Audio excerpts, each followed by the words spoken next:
How to fix Redmi Note 13 cannot receive calls.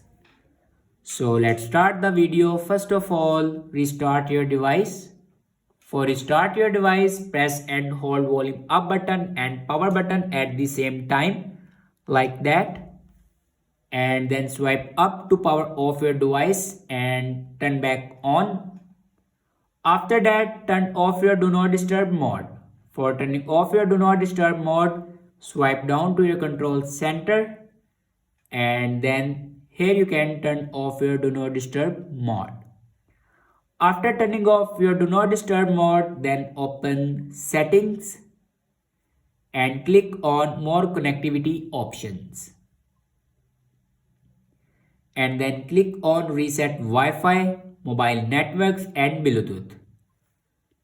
Now here you can do network reset. After reset the network settings, then reinsert your SIM card.